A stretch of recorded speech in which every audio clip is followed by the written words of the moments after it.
ان الحمد للہ نحمده ونستعینه ونستغفره ونعوذ باللہ من شرور انفسنا ومن سیئات اعمالنا من يهده اللہ فلا مضل له ومن يضلل فلا هادی له واشهد ان لا الہ الا اللہ وحدہ لا شریک له واشهد ان محمدا عبدہ ورسولہ اما بعد فإن خير الحديث كتاب الله وخير الهدي هدي محمد صلى الله عليه وآله وسلم وشر الأمور محدثاتها وكل محدثة بدعة وكل بدعة ضلالة وكل ضلالة في النار. أعوذ بالله السميع العليم من الشيطان الرجيم من همزه ونفخه ونفثه. بسم الله الرحمن الرحيم. رب اشرح لي صدري ويسر لي امري واحلل عقدة من لساني يفقهوا قولي. بسم الله الرحمن الرحيم. ان الله وملائكته يصلون على النبي يا ايها الذين آمنوا صلوا عليه وسلموا تسليما. اللهم صل على محمد وعلى آل محمد كما صليت على إبراهيم وعلى آل إبراهيم إنك حميد مجيد. اللهم بارك على محمد وعلى آل محمد كما باركت على إبراهيم وعلى آل إبراهيم إنك حميد مجيد. اللهم ربنا آتنا في الدنيا حسنة وفي الآخرة حسنة وقنا عذاب النار. ربنا آتنا من لدنك رحمة وهيئ لنا من أمرنا رشدا. لا إله إلا أنت سبحانك إني كنت من الظالمين. حسبنا الله ونعم الوكيل. يا حي يا قيوم برحمتك أستغيث ولا حول ولا قوة إلا بالله العلي العظيم. آمین. الحمدللہ آج 31 دسمبر 2023 کو سنڈے کے دن ہماری یہ قرآن کلاس نمبر 171 کی اسٹوڈیو ریکارڈنگ ہونے جا رہی ہے. انشاءاللہ تعالی آج ہم سورہ ابراہیم کی آیت نمبر 28 سے آنورڈ سٹارٹ لیں گے. امید ہے آج انشاءاللہ سورہ ابراہیم مکمل بھی ہو جائے گی. اعوذ باللہ من الشیطان الرجیم. بسم اللہ الرحمن الرحیم. الم تر الی الذین بدلوا نعمت اللہ کفرا. کیا تم نے ان لوگوں کو نہیں دیکھا جنہوں نے بدل دیا اللہ تعالیٰ کی نعمت کو ناشکری سے. وَأَحَلُّوا قَوْمَهُمْ دَارَ الْبَوَارِ. اور انہوں نے اتارا اپنی قوم کو ہلاکت کے گھر میں. یہ ایک جنرل جو ایک ایٹیچیوڈ ہے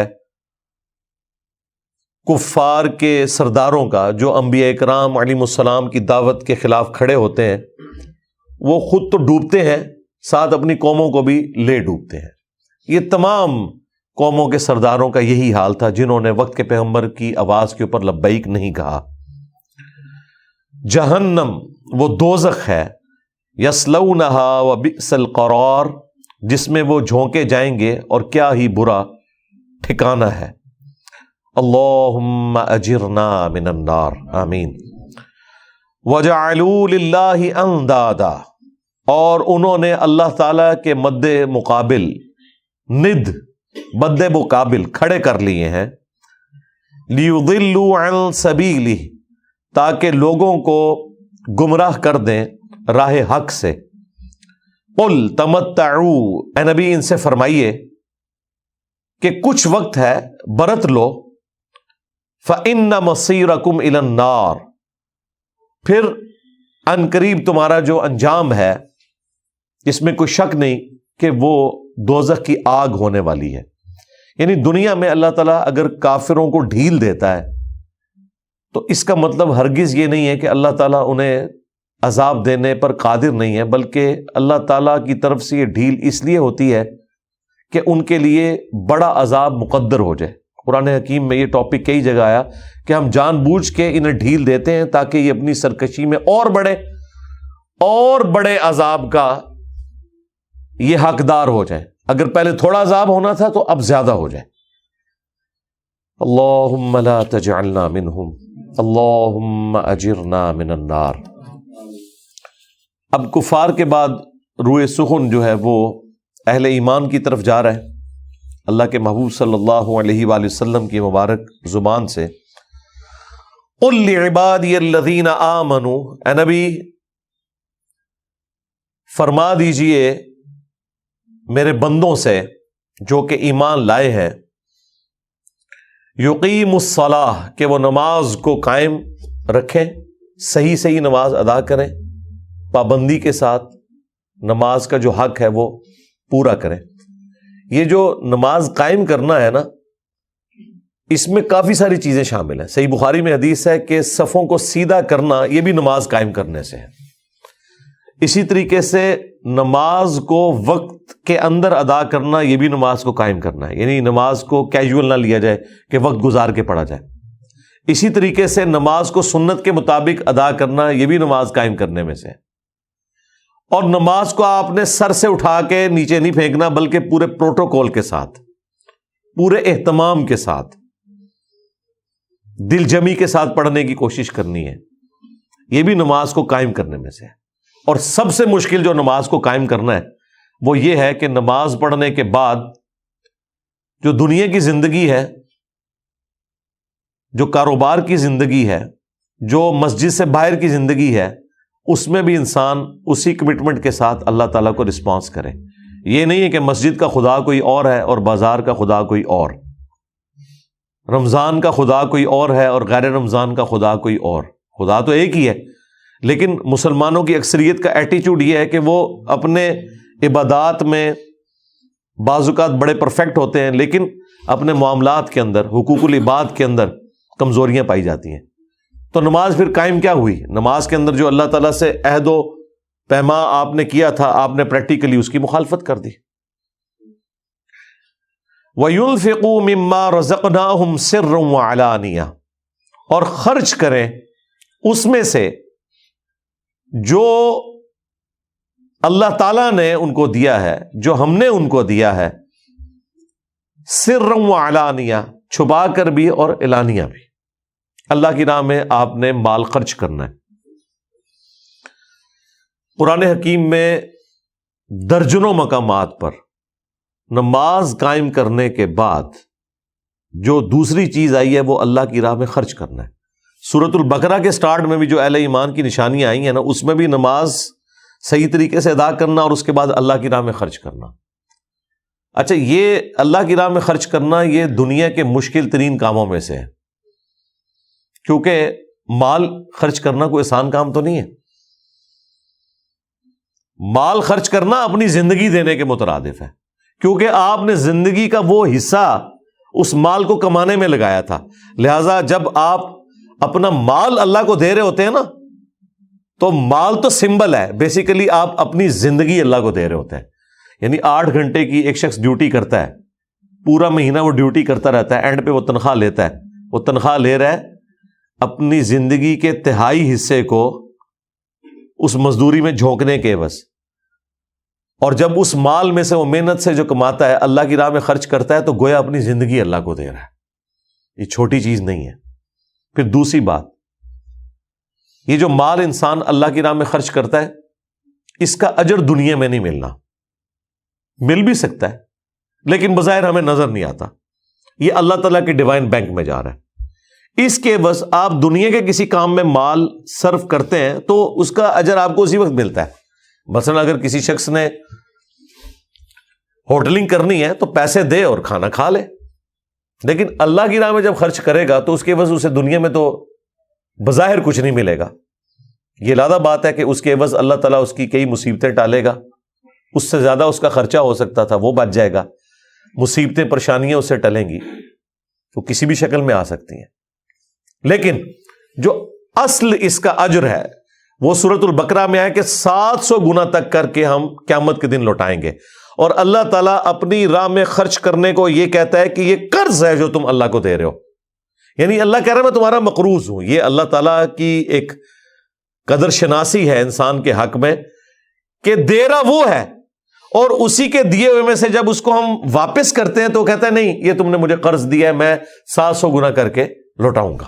اللہ اکبر کبیرہ والحمد للہ کثیرہ وسبحان اللہ بکرۃ واصیلا۔ اور تیسری بات اس کانٹیکسٹ میں وہ یہ ہے کہ جب آپ بن دیکھے خدا کی راہ میں مال خرچ کرتے ہیں تو یہ آپ کا اعلان ہوتا ہے کہ میں اس خدا پر محکم یقین رکھنے والا ہوں، اور مجھے یہ پورا یقین ہے کہ وہ رب اس مال کا اجر مجھے دے گا۔ یہ اللہ پر ایمان کی ایک نشانی ہے کہ آپ اس کی راہ میں مال خرچ کر رہے ہیں۔ جس کے لیے آپ مال خرچ کرتے ہیں پھر آپ اس کی قدر بھی کرتے ہیں۔ یہی وجہ ہے کہ آپ ماں باپ کو دیکھیں اولاد کو کس طرح ڈانٹتے ہیں، تھوڑا سا مال بھی خرچ ہو جائے وہ کہتے ہیں کہ جب کماؤ گے نا پھر پوچھیں گے کہ اس طریقے سے جو تم نے مال ضائع کر دیا۔ تو انسان مال کو خرچ نہیں کرنا چاہتا اپنی ضرورت سے ہٹ کے۔ جب کبھی انسان بن دیکھے خدا کے لیے مال خرچ کر رہا ہے تو اس کا مطلب ہے اس خدا کو اس نے اہمیت دی ہوئی ہے۔ دنیا میں آپ اہمیت والی جگہ کے اوپر مال لگاتے ہیں اور اس کی آؤٹ پٹ بھی آپ کو دنیا میں ملتی ہے، لیکن یہ آؤٹ پٹ تو ہے ادھار۔ دنیا نقد ہے، نقد کے اوپر صبر آ جاتا ہے، ادھار کے اوپر صبر نہیں آتا۔ تو جیب کو ڈھیلی کرنا یہ اللہ تعالیٰ کے ساتھ آپ کی کمٹمنٹ کی ایک بہت بڑی نشانی ہے۔ یہ مشکل کام ہے، اسی لیے قرآن حکیم میں نماز کے بعد سب سے زیادہ زور انفاق سبیل اللہ کے اوپر ہے۔ اور جب انفاق سبیل اللہ انسان کرتا ہے پھر دنیا کی جو ایکسٹرا آرڈنری محبت ہے وہ انسان کے دل سے نکل جاتی ہے۔ بخاری اور مسلم میں حدیث ہے کہ اللہ کے محبوب صلی اللہ علیہ وآلہ وسلم نے سورہ التکاثر کی تلاوت کی، الہاکم التکاثر حتی زرتم المقابر، ہلاکت میں ڈالا تمہیں دنیا کے مال کی کثرت نے یہاں تک کہ تم قبروں تک جا پہنچے۔ پھر نبی علیہ السلام نے کہا کہ انسان کہتا رہتا ہے میرا مال میرا مال میرا مال، حالانکہ انسان کا مال وہ ہے جو اس نے کھا لیا یا پہن کر بوسیدہ کر دیا یا اللہ کی راہ میں خرچ کر کے آخرت کے لیے سٹور کر لیا۔ باقی تو اس کے ورثہ کا مال ہے، یعنی وہ جو اس کے مرنے کے بعد اس کے وارث ہوں گے وہ مال ان کا ہے۔ تمہارا مال وہ ہے جو تم نے کھا کر یا اپنے اوپر لگا کر کپڑوں کی شکل میں یا مکان کی شکل میں جتنی دیر تم نے نفع اٹھا لیا، مکان بھی خیر وارثوں کو ہی چلا جانا ہے، یا پھر تیسری قسم وہ ہے جو تم نے اللہ کے حضور سٹور کر لی آگے بھیج کے، اللہ کی راہ میں خرچ کر کے۔ ایک اور حدیث ہے بخاری اور مسلم میں، نبی علیہ السلام نے فرمایا انسان کے 3 دوست ہیں، 2 قبر سے باہر ہی رہ جاتے ہیں، ایک ہی اس کے ساتھ جاتا ہے، اس کا مال اور اس کے رشتہ دار وہ قبر سے باہر رہتے ہیں، اور قبر میں اندر اس کے اعمال جاتے ہیں، اور اعمال ظاہر ہے وہ اعمال ہیں جو نیک اعمال اس نے کیے یا اللہ کی راہ میں خرچ کوئی کیا وہ اس کے ساتھ جانا ہے، باقی مال قبر سے باہر ہی رہ جانا ہے۔ تو وہ اللہ کی راہ میں اللہ تعالیٰ نے فرمایا کہ خرچ کرو، چھپا کر بھی اعلانیہ بھی۔ اصل تو دین کی یہ ہے کہ کسی کو بتائے بغیر کیا جائے، لیکن بعض اوقات اعلانیہ بھی کوئی عمل کرنا پڑ جاتا ہے لوگوں کی ترغیب کی خاطر۔ میں پچھلی دفعہ بھی اس کے اوپر بول چکا ہوں، اس کے اپنے فوائد ہیں۔ من قبل ان یأتی یوم لا بیع فیہ ولا خلال، اس دن کے آنے سے پہلے پہلے کہ جس دن نہ تو کوئی تجارت نفع دے گی اور نہ کوئی دوستی، یعنی آخرت کے دن تو تجارت کا کوئی فائدہ نہیں، کسی کی دوستی اس کے کام نہیں آ سکتی۔ دنیا میں آپ نے اپنے لیے خود ہی کرنسی کما کے لے کے جانی ہے تو وہ قیامت کے دن آپ کی کام آئے گی، آخرت میں کسی کی دوستی نفع نہیں دے گی۔ اللہم حاسبنا حسابا یسیرا، آمین۔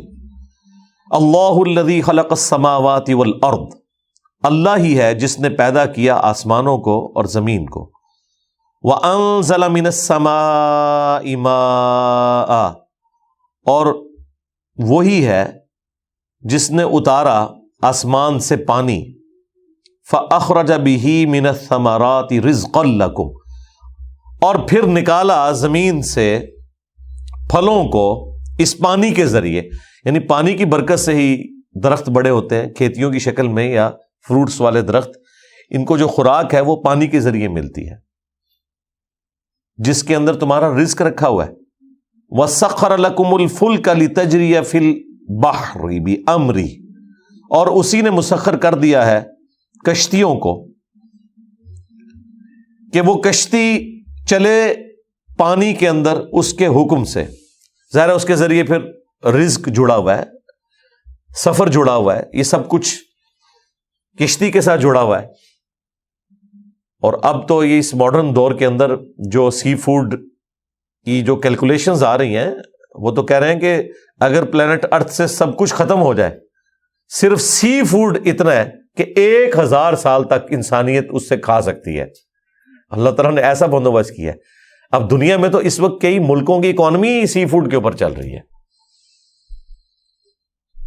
ہمارے ملک میں بھی چونکہ ہم صرف ایک کراچی کا یا بلوچستان کا حصہ لگا ہوا ہے، اس لیے لوگوں کو آئیڈیا نہیں ہے، ادروائز وہاں کی جو مچھلی ہے وہ آپ کو پنجاب میں بھی مل رہی ہے، ٹرینز کے ذریعے اس میں برف کے ذریعے سٹور ہو کے یہاں تک پہنچتی ہے۔ لیکن جو ملک ڈپینڈنٹ ہے ٹوٹلی اس کے اوپر، جو سمندری ملک ہیں، جس طرح بنگلہ دیش کا ایک اچھا خاصا حصہ رزق کا جو ہے وہ سمندر سے پورا ہو رہا ہے، انڈونیشیا، ملیشیا، ان لوگوں کے رزق اللہ تعالیٰ نے جوڑا ہوا ان چیزوں کے ساتھ۔ تو سی فوڈ اللہ تعالیٰ نے رکھ دیا ہے۔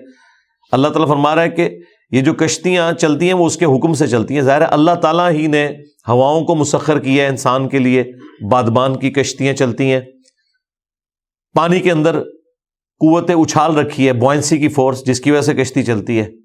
ادروائز تو کبھی کشتی پانی کا بوجھ نہ اٹھا سکتی، سوئی ڈوب جاتی ہے، کشتی جو ہے وہ تیرتی ہے۔ اللہ تعالیٰ نے انسان کو سکھا دیا کہ کس طریقے سے کشتی آپ نے بنانی ہے، اور اس کے ذریعے رزق جڑا ہوا ہے۔ آج بھی اسی طریقے سے ویلڈ ہے۔ آپ کتنے ہیوی انجن بھی لگا لیں، اگر سمندری طوفان ایک خاص لمٹ سے بڑھ جائے تو جہاز تو ڈوب جائیں گے، ابھی بھی جہاز ڈوب رہے ہیں۔ تو اللہ تعالیٰ نے مسخر کیا ہوا ہے۔ اب تو خیر انسان نے وہ راستے بھی دریافت کر لیے ہیں سمندری کہ جن کے اندر اس طرح کے طوفان کم سے کم آتے ہیں، اس لیے انہوں نے ان راستوں کو فکس کیا ہوا ہے۔ جب روٹین سے کوئی جہاز ہٹتا ہے تو تبھی وہ اس وقت پھر پھنس جاتا ہے کسی سمندری طوفان کے اندر، ادروائز معاملات اس طریقے سے چلتے ہیں۔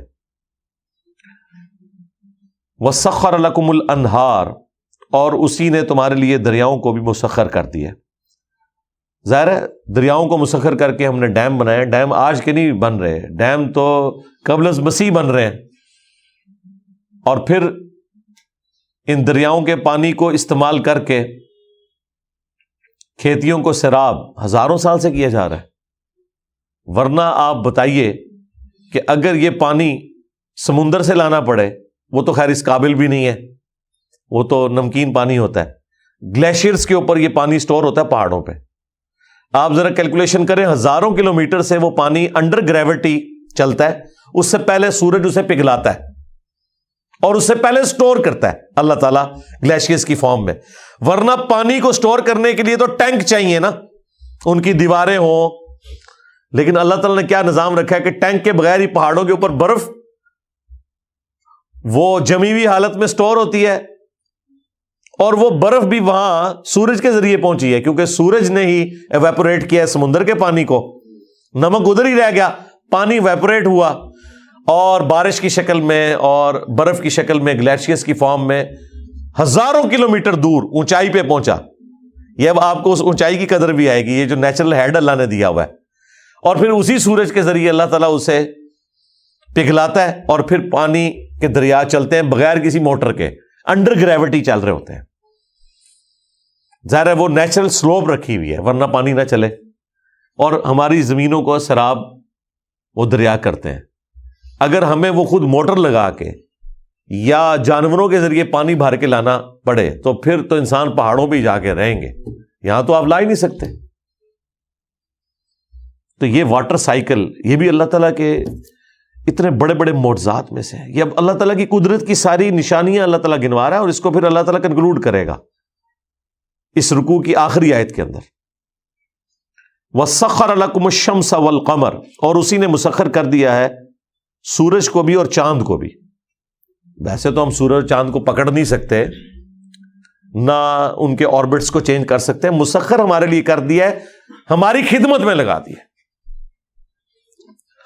دنیا میں جو جاندار ہیں وہ تو مسخر کیے ہیں. ایک چھوٹا سا بچہ بھی اتنے بڑے اونٹ کو نکیل سے پکڑتا ہے تو کتنی شرافت کے ساتھ اونٹ چلتا ہے، حالانکہ اونٹ کی طاقت چھوٹا سا بچہ کیا کر سکتا ہے؟ یہ مسخر ہوا ہے. البتہ سورج کو اس طریقے سے تو مسخر نہیں کیا ہوا کہ سورج کو ہم خود چلائیں، لیکن اس طریقے سے مسخر کر دیا ہے کہ سورج کی برکت سے موسم تبدیل ہو رہے ہیں، بارشیں برس رہی ہیں، گلیشیئرز میں برف سٹور ہو رہی ہے، سورج کی مدد سے وہ پگھل رہی ہے. وہ پانی کے دریا اوپر بھی چلتے ہیں، زمین کے نیچے بھی چلتے ہیں. ہم زمین سے بھی پانی نکالتے ہیں، اوپر کے دریاؤں کو سٹور کر کے ڈیم بناتے ہیں. تو سورج مسخر ہوا ہے. اور اب تو سرکار پاکستان میں لوڈ شیڈنگ کے بعد تو آپ کو پتہ چل گیا ہوگا کہ سورج کیسا مسخر ہوا ہے. ہاں، سولر سیل کے ذریعے بجلی بنائی جا رہی ہے، اور دن بدن یہ اتنا سستا ہوتا جا رہا ہے کہ ایک وقت آئے گا کہ بجلی کوئی مسئلہ نہیں رہے گی. ہم غریب ملکوں کا، امیر ملکوں کا تو ابھی بھی کوئی مسئلہ نہیں ہے، کیونکہ وہاں قیامت کی نشانیاں ذرا دیر سے پوری ہوں گی. یہاں پہلے قیامت کی نشانیاں آ گئی ہوئی ہیں، سو کارڈ جو ہم نے بنائی ہوئی ہیں. تو یہ مسئلہ اللہ تعالیٰ نے حل کر دیا. انسانیت سوچ رہی تھی کہ تیل 2050 تک ختم ہو جانا ہے زمین سے، تو گاڑیاں کیسے چلیں گی، ہوائی جہاز کیسے اڑیں گے.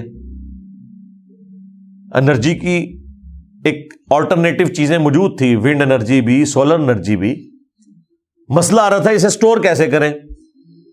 اب دیکھیں وہ لیتھیم کی جو بیٹریز ہیں، ابھی تو نیکسٹ ٹیکنالوجی کوئی اس سے اوپر بھی آئے گی اور آہستہ آہستہ یہ معاملات سیٹل ہو جائیں گے. اللہ تعالیٰ نے یعنی جو قرآن میں فرمایا نا کہ ہم نے زمین کے اندر سارے اسباب رکھ دیے ہیں مخلوقات کے لیے. ہمارے آباء و اجداد نے تو سوچا ہی نہیں تھا کہ اتنا کچھ زمین میں رکھا ہوا ہے اللہ تعالیٰ نے جو ایکسپلور ہوگا. وہ وقت کے ساتھ ہوتا جا رہا ہے. تو سورج مسخر ہوا ہے. ورنہ اگر سورج اپنی مرضی کرنا شروع کر دے کہ ایک دن آپ سولر پلیٹ بنائیں، اگلے دن وہ کہ میں اس مٹیریل سے تو فوٹونز کو ٹریول ہی نہیں کرواؤں گا، کوئی نئی پلیٹ بناؤ، تو دنیا کی کوئی ٹیکنالوجی کامیاب ہو ہی نہیں سکتی. اگر پیٹرول انجن بنایا ہے انسان نے تو پیٹرول کی پرفارمنس کے اوپر بنایا ہے. اگر پیٹرول کہنے جی آج تو میں اتنی ہیٹ کے اوپر آن ہو رہا ہوں، اگلی دفعہ آپ نے بڑا پلگ لگانا ہے، تو آپ روزانہ پلگ ہی چینج کرتے رہیں.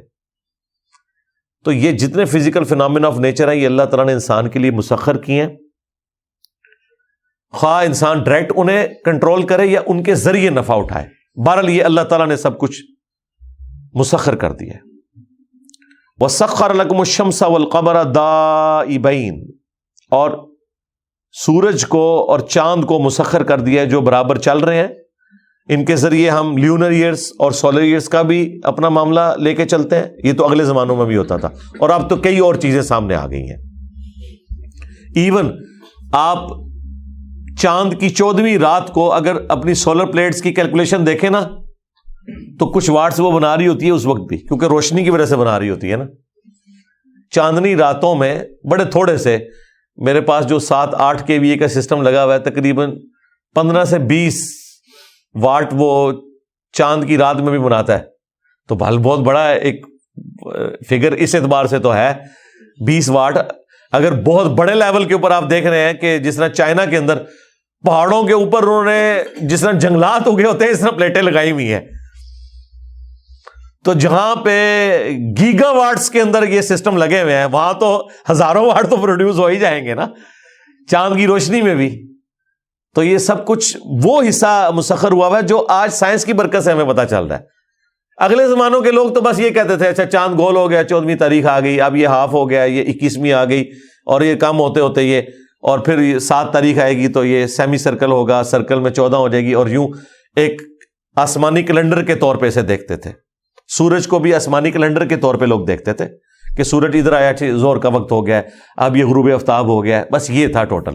یا گوشت کو آپ سکھا لیتے تھے سٹور کرنے کے لیے، کیونکہ برف والی ٹیکنالوجی تو نہیں تھی، تو گوشت کو خشک کیا جاتا تھا، اس کی باریک سی وہ لیئرز کاٹ کے. آج بھی جو غریب لوگ ہیں اسی طریقے سے، ان کے پاس فریج نہیں ہے اور وہ ایسا سٹور ہوتا ہے، آپ بے شک 6 مہینے بعد استعمال کریں بالکل تازہ ہو جاتا ہے. وہ اسے وہ سورج کی روشنی میں سکھاتے ہیں.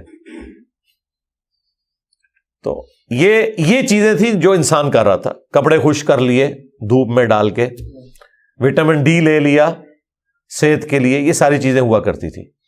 لیکن اب جو کچھ آپ کو پتہ چل رہا ہے، ابھی پتہ نہیں اور کتنا کچھ سائنس کی برکت سے پتہ چلے گا. وَسَخَّرَ لَكُمُ اللَّيْلَ وَالنَّهَارَ، اور اس نے تمہارے لیے مسخر کر دیا ہے رات کو بھی اور دن کو بھی. اب یہ ہمارے کنٹرول میں نہیں، یعنی ہماری خدمت میں لگا دی ہیں، رات دن رات دن. اور انسان کے ساتھ کیا کمزوری اللہ نے اٹیچ کر دی ہے کہ 24 گھنٹے میں ایک دفعہ اگر آپ نیند پوری نہ کریں، اگلے 24 گھنٹے میں آپ کی مشین پرفارم ہی نہیں کر سکتی. اس لیے یہ رات دن کا سسٹم بہرحال انسان کو مجبور کرتا ہے. دیکھیں جس طرح سورج غروب ہوتا ہے فوراً ٹینشن شروع ہو جاتی ہے کہ رات ہو گئی ہے، رات کو گھر پہنچنا چاہیے. اب مجھے بتائیں اگر سورج ایک دن تو 5 بجے غروب ہو رہا ہے، اگلے دن رات کو 10 بجے ہو، تو ہمارا سارا ٹائم ٹیبل ہی ڈسٹرب ہو جائے گا. اگلے دن صبح جلدی نکل آئے، پھر کیا کریں گے؟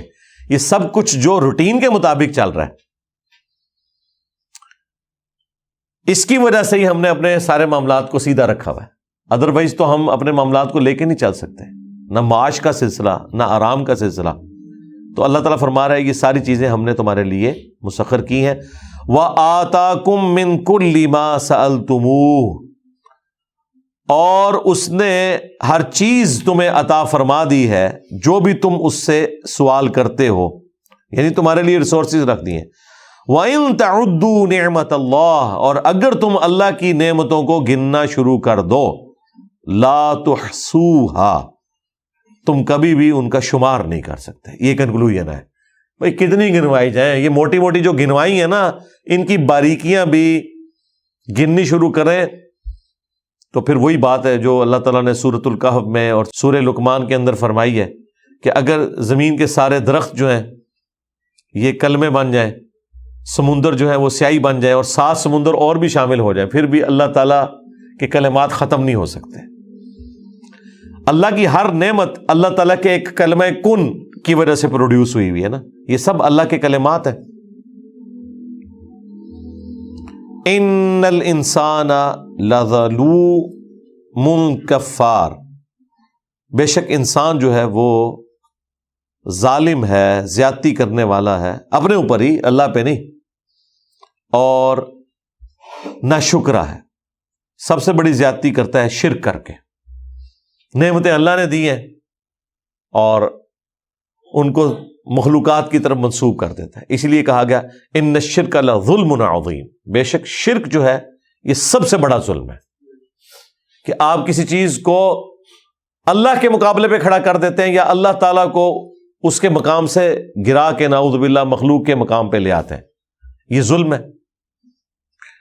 اللہم اعنا علی ذکرک و شکرک و حسن عبادتک، آمین. اب میرے بھائیو جو اگلا رکوع ہے یہ اسپیسیفکلی سیدنا ابراہیم علیہ السلام سے متعلق ہے، اور اس میں بھی جو بنو اسماعیل تھی ان کی اولاد ان سے ریلیٹڈ ہے، اور اسی میں حضرت ابراہیم علیہ السلام کا ذکر آیا جس کی وجہ سے اس سورت کا نام بھی ابراہیم ہے. وَإِذْ قَالَ إِبْرَاهِيمُ رَبِّ اجْعَلْ هَذَا الْبَلَدَ آمِنًا، اور یاد کرو وہ وقت جب ابراہیم علیہ السلام نے اپنے رب کے حضور عرض کیا کہ اے میرے رب بنا دے اس شہر کو امن کی جگہ، وَاجْنُبْنِي وَبَنِيَّ أَن نَعْبُدَ الْأَصْنَامَ، اور چن لے مجھے بھی اور میری آنے والی اولاد کو بھی اس معاملے میں اپنے ساتھ خالص کر لے کہ وہ بتوں کی پوجا نہ کرے. یہ دعا تھی، 100% تو قبول نہیں ہوئی، کیونکہ ابراہیم علیہ السلام کے جانے کے بعد اسی اولاد میں بت پرستی بھی آ گئی. جب نبی علیہ السلام دنیا میں تشریف لائے تو میجورٹی تو بت پرستی کا شکار تھی، حالانکہ اولاد وہ حضرت ابراہیم کے ہی تھے، اسماعیل علیہ السلام سے، عرب کے لوگ جو ہیں. تو اس سے یہ پتہ چلا کہ دعاؤں کا فائدہ اسی وقت ہوتا ہے جب کوئی شخص خود کوشش کر کے اپنے لیے دعا کا اپنے آپ کو حقدار کرے. ادروائز پیغمبروں کی دعا بھی کسی کے کام نہیں آئے گی اگر کوئی شخص خود گمراہی کے اوپر اترا ہوا ہے۔ تو اے اللہ اس شہر مکہ کو امن کی جگہ بنا دے، اور مجھے بھی اور میری اولاد کو بھی چن لے، اپنے لیے خاص کر لے توحید کے اعتبار سے، کہ وہ بتوں کی پوجا کہیں ایسا نہ ہو کہ بتوں کی پوجا کرنے لگے۔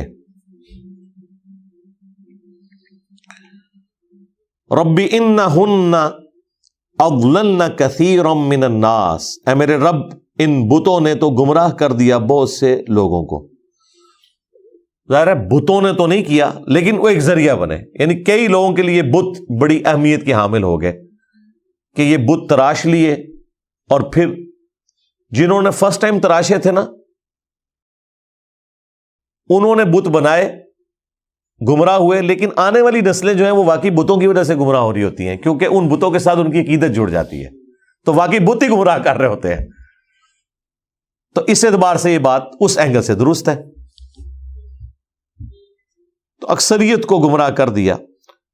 فَمَن تَبِعَنِي فَإِنَّهُ مِنِّي، تو پس جو کوئی بھی میری پیروی کرے تو وہ تو ہوگا میرا۔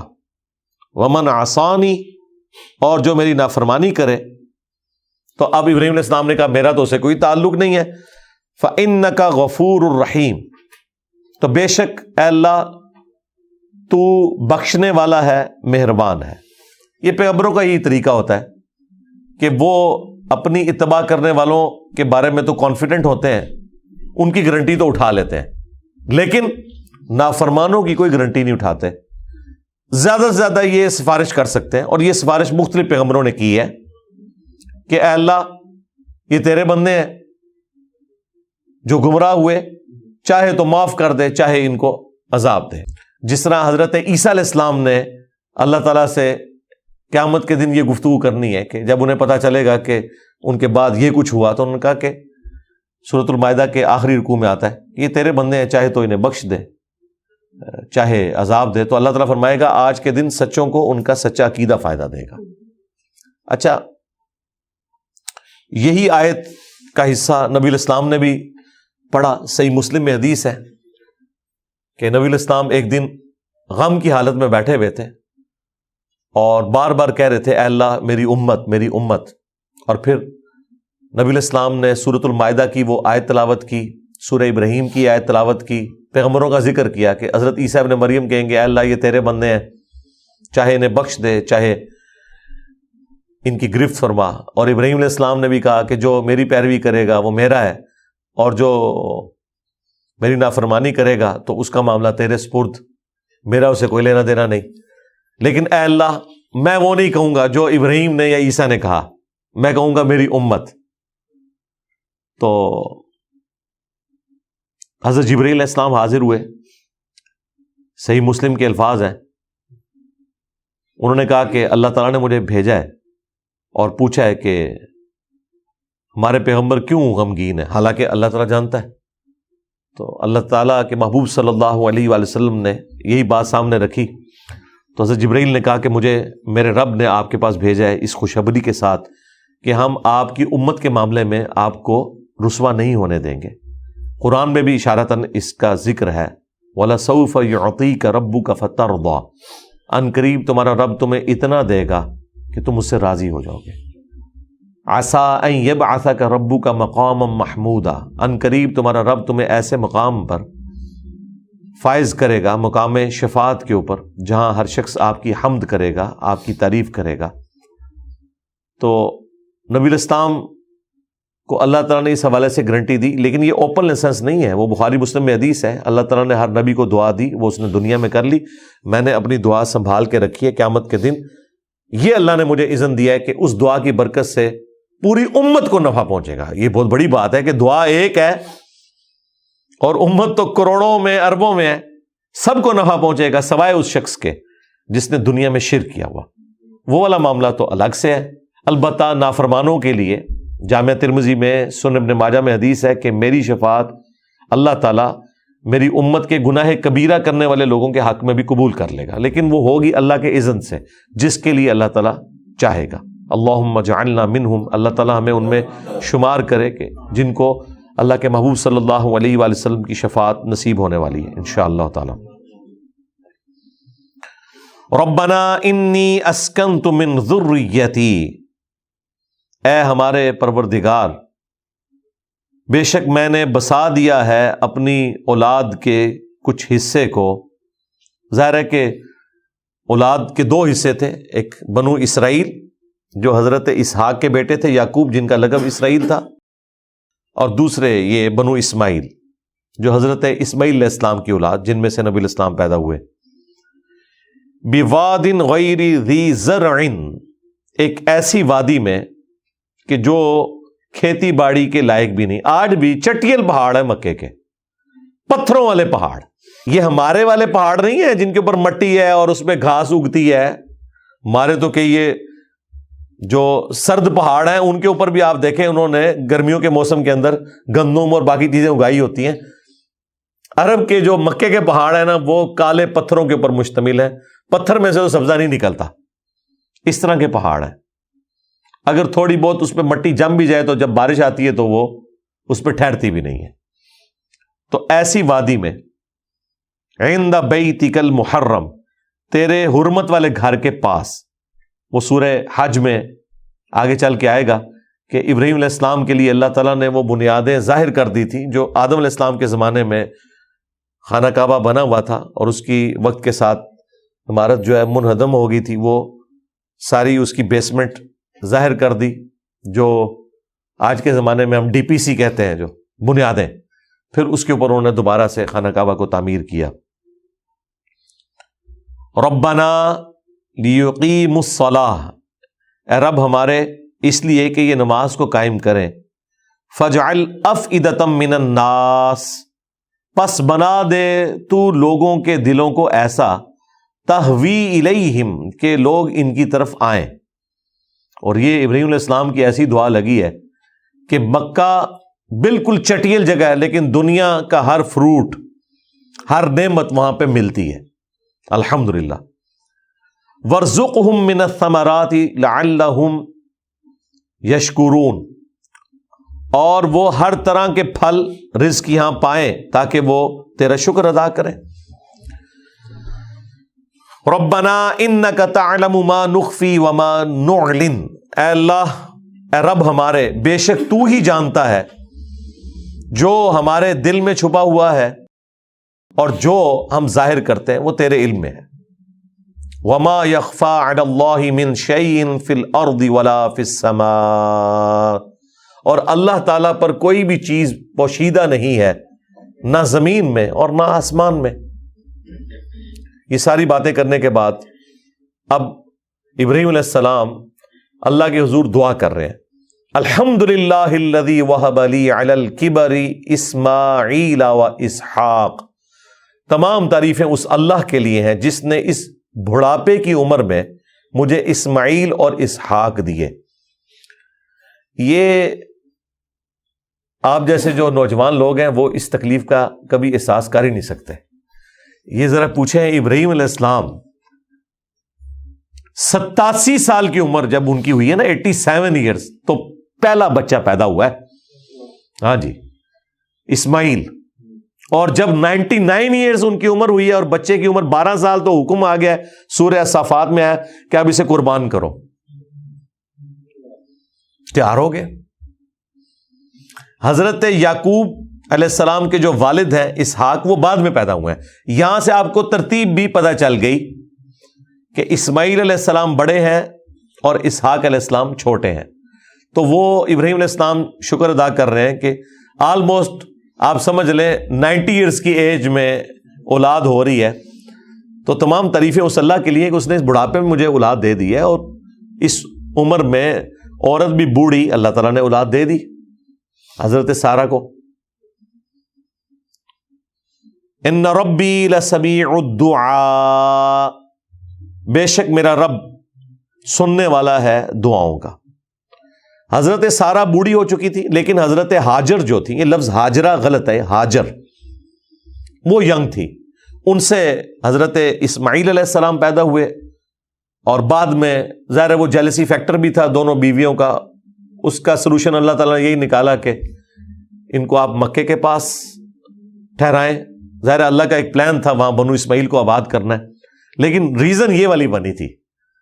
اور حضرت جو سیدہ سارہ تھی ان کو پھر اللہ تعالیٰ نے بعد میں ان کو بھی اولاد دے دی, جو ایک ان کا ایک کمزوری والا ایلیمنٹ تھا وہ بھی اللہ تعالیٰ نے دور کر دیا.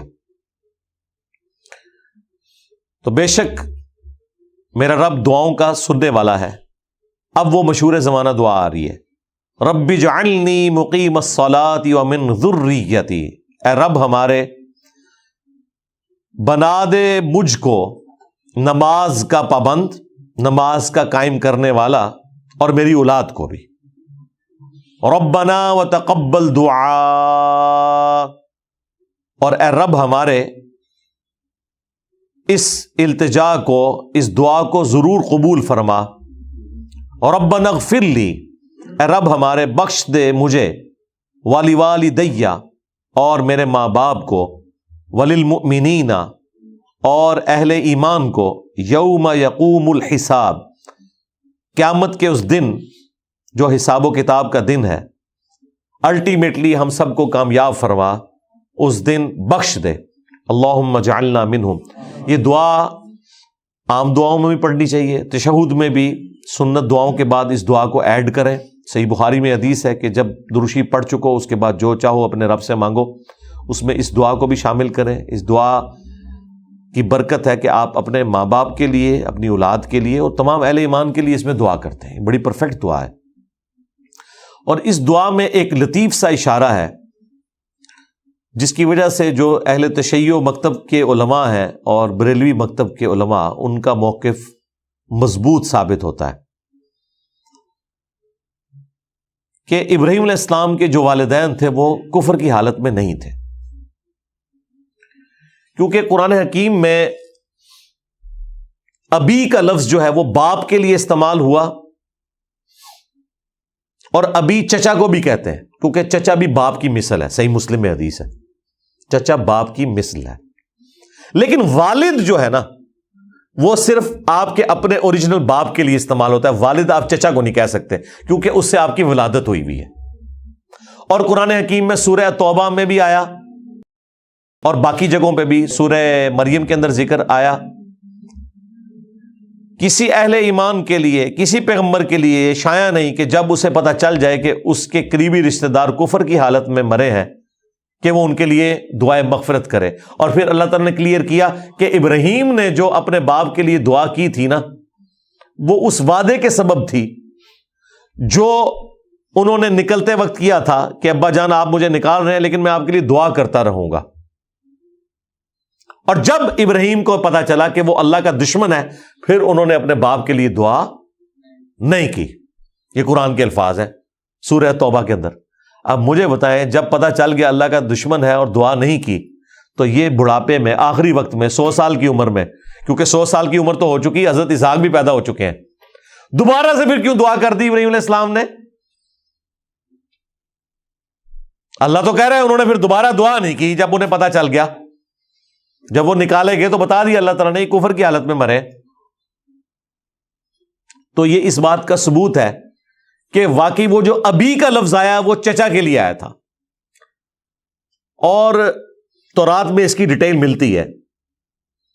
آزر جو ہے وہ حضرت ابراہیم کے چچا تھے, یا باپ بھی کہہ سکتے ہیں ابی کے معنوں میں. اور جو والد تھے وہ تارخ ہیں. اور یہ المستدرک للحاکم میں بھی حدیث موجود ہے, اگرچہ اس کی صحت کے اوپر کلام کرتے ہیں, لیکن قرآن میں یہ فٹ ان بیٹھتا ہے. یہ کیسے ہو سکتا ہے کہ ابراہیم علیہ السلام اپنے باپ کے لیے دعا کرنا چھوڑ گئے تھے, تو یہ 100 سال کی عمر میں کیوں کہہ رہے ہیں کہ اے اللہ بخش دے مجھے بھی اور میرے والدین کو بھی اور مومنین کو بھی قیامت کے دن. تو اس میں لطیف سا اشارہ ہے کہ ابراہیم علیہ السلام کے جو والد تھے وہ واقعی مسلمان تھے. لیکن یہ ٹیکنیکل بحث ہے جو میں ڈسکس کر رہا ہوں. اس میں قطعاً یہ مقصد نہیں ہے کہ جو لوگ دلائل کی بنیاد کے اوپر وہ فرق رکھتے ہیں اس اعتبار سے کہ وہ ابراہیم علیہ السلام کے والد کو کافر سمجھتے ہیں, تو وہ کوئی گستاخی کے اوپر مبنی عقیدہ ہے.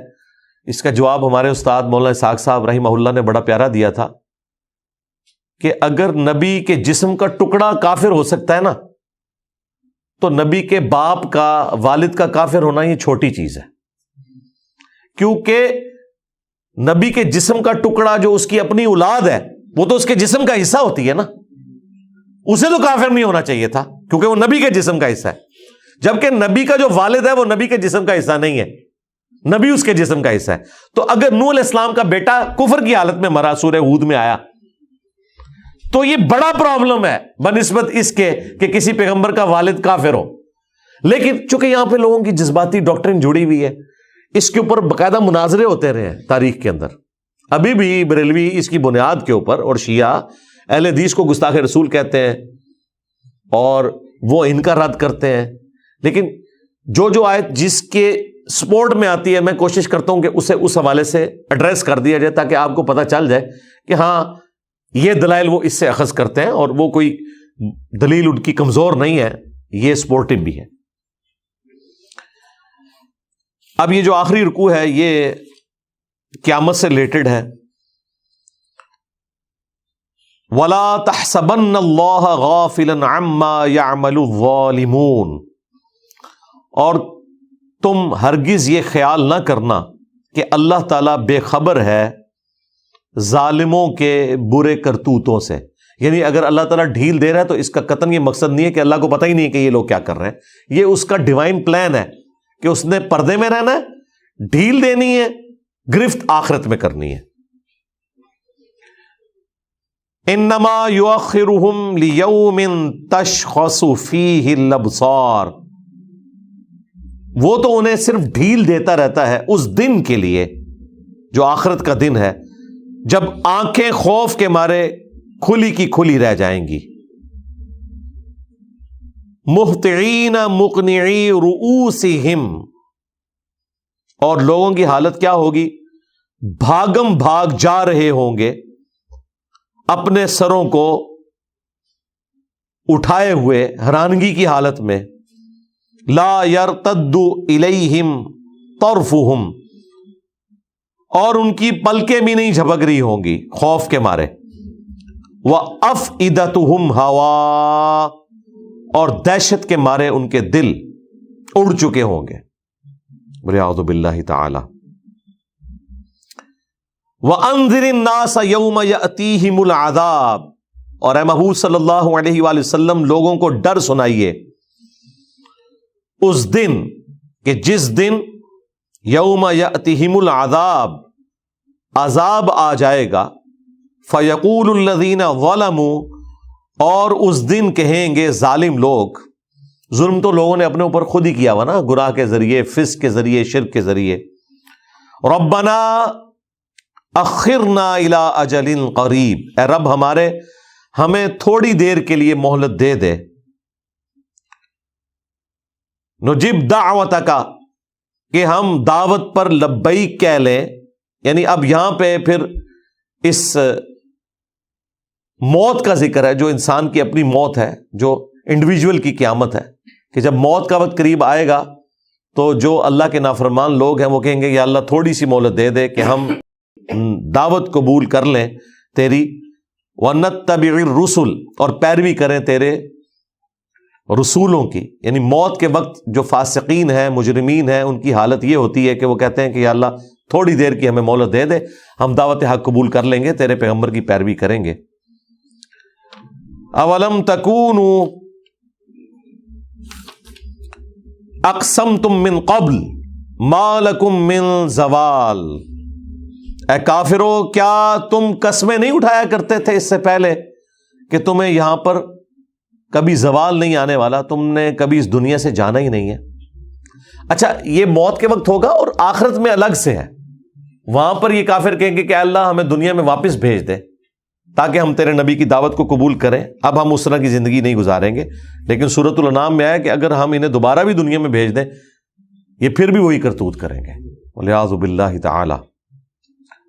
وَسَكَنْتُمْ فِي مَسَاكِنِ الَّذِينَ ظَلَمُوا، اور تم آباد تھے ان لوگوں کے چھوڑے ہوئے گھروں میں جو تم سے پہلے ظلم کیا کرتے تھے۔ یعنی یہ بت پرستوں کی اولادیں تھیں نا جو آباد تھیں، انہوں نے اس پہ غور نہیں کیا کہ تمہارے آباء و اجداد بھی یہ گھر چھوڑ کے چلے گئے اور ان گھروں میں اب تم آباد ہو، وہ بھی ظلم کرتے ہوئے دنیا سے چلے گئے اور تمہاری بھی وہی حالت ہوئی. ظلموا انفسہم، اپنی جانوں پر جن لوگوں نے ظلم کیا تھا انہی کے گھروں میں تم لوگ رہتے تھے. وَتَبَيَّنَ لَكُمْ كَيْفَ فَعَلْنَا بِهِمْ، اور تم پہ یہ بات کھل چکی تھی کہ ان کے ساتھ ہم نے کیا برتاؤ کیا. پیغمبر کی وحی کے ذریعے تمہیں بتا دیا تھا کہ تمہارے آباء و اجداد جہنم کا ایندھن بن چکے ہیں بت پرستی کرنے کے سبب. وَضَرَبْنَا لَكُمُ الْأَمْثَالَ، اور ہم نے بیان کر دی تھی تمہارے لیے طرح طرح کی مثالیں بھی قرآن میں، پھر بھی تم نے دعوت حق قبول نہیں کی. وَلِعَاذُ بِاللَّهِ تعالی. آپ ذرا امیجن کریں ایک موت کی تکلیف اور اوپر سے یہ باتیں پیش خیمہ ہے کہ اب اس کے بعد اس سے بڑی تکلیف، ہمیشہ کی تکلیف جہنم کے عذاب کی شکل میں آنے والی ہے. وَلِعَاذُ بِاللَّهِ تعالی. وَقَدْ مَكَرُوا مَكْرَهُمْ، اور انہوں نے اپنی طرف سے خوب مکر کرنے کی کوشش کی، فریبکاری کرنے کی کوشش کی اپنے زوم میں. وَعِندَ اللَّهِ مَكْرُهُمْ، جبکہ اللہ کے سامنے تو ان کا مکر کوئی کام نہیں آ سکتا تھا. ان تمام مکر و فریب کا توڑ اللہ کے پاس تھا. وَإِنْ كَانَ مَكْرُهُمْ لِتَزُولَ مِنْهُ الْجِبَالِ، اور اگرچہ ان کا مکر تو ایسا تھا کہ وہ پہاڑ کو اپنے راستے سے ہٹا دیتا. یہ محاورتاً بات ہے، یعنی ایسی ایسی چالیں دنیا میں، ایسی ایسی فریبکاریاں اہل ایمان کو دھوکہ دینے کے لیے، پیغمبر کو ناکام بنانے کے لیے. لیکن اللہ تعالیٰ کے آگے تو کسی کی چال نہیں چلتی. اگر دنیا میں بظاہر کوئی کامیاب بھی ہو جائے تو موت کے وقت تو پکڑ آ جائے گی اس کے اوپر. فَلَا تَحْسَبَنَّ اللَّهَ مخلف وعدہ رسولہ، تم یہ خیال بھی کبھی نہ کرنا کہ اللہ تعالیٰ اپنے وعدے کی خلاف ورزی کرے گا جو اس نے اپنے رسولوں سے کیے. یہ جنرل بات ہو رہی ہے کہ جس رسول سے جو وعدہ ہوا ہے نا کہ اس کے ماننے والے جنت میں جائیں گے اور اس کے نافرمان جہنم میں جائیں گے، یہ وعدہ پورا ہوگا. ہاں، اللہ تعالیٰ کے ہاں دیر ضرور ہے، اندھیر نہیں ہے، اور وہ بھی اللہ کے پلان کا حصہ ہے ڈھیل دینا. یہ ذہن میں رکھیے گا، یہ اس کے پلان کا حصہ ہے. جس طرح اس کے پلان کا حصہ ہے نا کہ میں نے سامنے نہیں آنا، بن دیکھے مجھ پر ایمان لانا ہے، اس طریقے سے یہ بھی اس کے پلان کا حصہ ہے آزمائش کے طور پر کہ وہ ڈھیل دیتا ہے، جس کی وجہ سے انسان سمجھتا ہے کہ شاید اللہ کی پکڑ ہی کوئی نہیں ہونے والی. ان اللہ عزیز ذو انتقام، بے شک اللہ تعالیٰ زبردست ہے اور بدلہ لینے والا ہے. جب چاہے پکڑ سکتا ہے. اگر ڈھیل دے رہا ہے تو اس کا یہ مطلب نہیں کہ بدلہ نہیں لے گا. قیامت کا دن اس نے رکھا ہے. اب اس دن کا ذکر ہونے جا رہا ہے. یوم تبدل الارض غیر الارض، وہ قیامت کا دن ایسا ہوگا کہ ہم اس زمین کو کسی اور زمین سے بدل دیں گے. اس کے دو معنی ہو سکتے ہیں. ایک تو ڈائریکٹ معنی یہ ہو سکتا ہے کہ واقعی کوئی اور پلانٹ یہاں پہ آ جائے، یا اس پلانٹ کی حالت بدل جائے. وہ قرآن حکیم میں ملتا ہے کہ ہر چیز ملیہ میٹ کر دی جائے گی، پہاڑ، دریا، سمندر، سب کچھ ایک چٹیل میدان بن جائے گا، گویا کہ ایک نئی زمین بن جائے گی، تانبے کی طرح تپری ہوگی. والسماوات، اور آسمان بھی بدل دیے جائیں گے. ظاہر آسمان پھٹ پڑے گا، گویا کہ کوئی اور ہی آسمان ہوگا. وبرزوا للہ الواحد القہار، اور سب کے سب لوگ اس اکیلے چھائے ہوئے کے سامنے پیش کیے جائیں گے. دیکھیں یہ کتنی سختی ہے جی. یہاں کہتے ہیں جی وہ اللہ تعالیٰ تو ماں سے بھی 70 گنا پیار کرنے والا ہے، تو اس لیے اللہ تعالیٰ کو ہماری نمازیں نہیں چاہیے، تو نافرمانیاں چاہیے. نہیں، وہ بھی نہیں چاہیے تو کر رہے تو نافرمانیاں. اللہ کو نمازیں نہیں چاہیے لیکن ہمیں تو نمازیں چاہیے نا، ہمیں تو تابع فرمان ہونا ہے نا اس کی پکڑ سے بچنے کے لیے. تو اللہ تعالیٰ نے تو دیکھیں قیامت کا دن ایسا رکھا ہے کہ اس دن اپنا نام ہی قہار رکھا ہوا ہے. لمن الملک اليوم للہ الواحد القہار، جو سورہ المومن میں آیا. اور یہاں پہ بھی اللہ تعالیٰ نے یہی ذکر کیا ہے کہ سب کے سب پیش کیے جائیں گے اس اکیلے قہار جو چھایا ہوا ہے سب کے اوپر، اس کے سامنے. وَتَرَى الْمُجْرِمِينَ يَوْمَئِذٍ مُقَرَّنِينَ فِي الْأَصْفَادِ، اور اس دن تم مجرموں کو دیکھو گے کہ جکڑے ہوئے ہوں گے زنجیروں کے اندر. سرابیلہم من قطران، اور ان پر لباس تارکول کا ڈال دیا جائے گا، والعیاذ باللہ تعالی. وَتَغْشَا وُجُوهَهُمُ النَّارُ، اور آگ ان کے چہروں کے اوپر چھائی ہوئی ہوگی، وہ ڈھانپ لے گی ان کو. اور یہ آگ آخرت کی جو ہے وہ اندھی آگ ہے، روشنی والی نہیں ہے، ہاں کالی آگ، وہ چھائی ہوئی ہوگی ان کے اوپر. یہ کس لیے ہوگا؟ لِيَجْزِيَ اللَّهُ كُلَّ نَفْسٍ مَا كَسَبَتْ، تاکہ اللہ تعالیٰ بدلہ دے دے ہر جان کو اس کے کیے ہوئے اعمال کا. اچھے اعمال کیے ہیں تو اچھا بدلہ، اور برے اعمال کیے ہیں تو برا بدلہ. عربی میں جزا جو ہے بدلے کے لیے آتا ہے. اردو میں ہم جزا جو ہے وہ اچھی چیز کے اعتبار سے استعمال کرتے ہیں، اور اس کے ایکویلنٹ ہم سزا کا لفظ استعمال کرتے ہیں برائی کے لیے. لیکن عربی میں جزا کا مطلب ہے بدلہ. وہ اچھی جزا بھی ہو سکتی ہے، بری جزا بھی ہو سکتی ہے. ان اللہ سریع الحساب، بے شک اللہ تعالی بہت جلد حساب لینے والا ہے. نظر تو ایسا نہیں آ رہا کہ جلد حساب لینے والا ہے، لیکن اگر آپ دقت نظر سے دیکھیں تو جلد حساب لینے والا ہے، کیونکہ مرتے ہی قیامت شروع ہو گئی. اور پھر اللہ تعالیٰ کی نظر میں تو آنے واحد میں آدم علیہ السلام کی پیدائش سے لے کر آخرت کا دن قائم ہونے تک اللہ تعالیٰ تو سب چیز کو ایک نظر سے دیکھ رہا ہے. تو گویا قیامت قائم ہوئی ہے. اللہم حاسبنا حسابا یسیرا، اے اللہ ہمارے لیے آخرت کا حساب آسان فرما، آمین.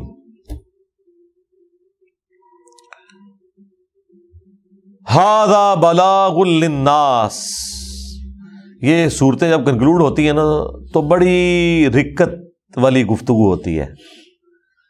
یہ میں نہیں تصور میں دیکھتا ہوں کہ جیسے کوئی شفیق باپ، کوئی شفیق ماں اپنے بچے کو کسی مشکل سفر پہ بھیج رہی ہوتی ہے نا، اور ہاتھ ہلا کے اللہ کے حوالے. ایک بڑا ٹریجک سا سین بن رہا ہوتا ہے جب یہ صورتیں کنکلوڈ ہو رہی ہوتی ہیں. دیکھیں، ھذا بلاغ للناس، یہ قرآن تو ایک پیغام ہے پوری انسانیت کے لیے. وَلِيُنذَرُوا بِهِ، تاکہ اس قرآن کے ذریعے انہیں ڈرایا جائے. وَلِيَعْلَمُوا أَنَّمَا هُوَ إِلَٰهٌ وَاحِدٌ، تاکہ وہ جان لے کہ معبود تو نہیں ہے سوائے اس اکیلے رب کے جو اکیلا ہے، واحد. وَلِيَذَّكَّرَ أُولُو الْأَلْبَابِ، تاکہ نصیحت حاصل کریں عقل والے اور اپنی آخرت سنوار لیں. مرنے سے پہلے اے مسلمان کر لے اس پہ غور. کتابوں کا خدا اور ہے، بابوں کا خدا اور. ہمارے معاشرے نے ہمیں جس خدا کا تعارف کروایا وہ یہ ہے کہ یہ اس نے رونق لگائی ہوئی ہے، اینڈ پہ سب کو چھوڑ دینا ہے. جبکہ قرآن کہہ رہا ہے، اللہ تعالیٰ فرما رہا ہے یہ قرآن ایک نصیحت ہے پہنچانے والی، جس انسان تک پہنچ سکتی ہے اسے پہنچا دو، تاکہ وہ آخرت کا ڈر رکھے، اپنی اصلاح کر لے، اور لوگ جان لیں کہ ایک ہی الہ ہے جس کے حضور تمہیں پیش ہونا ہے، اور عقل مند اس کتاب سے نصیحت حاصل کریں. اللہم ثبتنا علی القرآن، اللہم من احییتہ منا فاحیہ علی الاسلام، ومن توفیتہ منا فتوفہ علی الایمان. سبحانک اللہم وبحمدک، اشہد ان لا الہ الا انت، استغفرک واتوب الیک، وما علینا الا البلاغ المبین. جزاکم اللہ خیرا.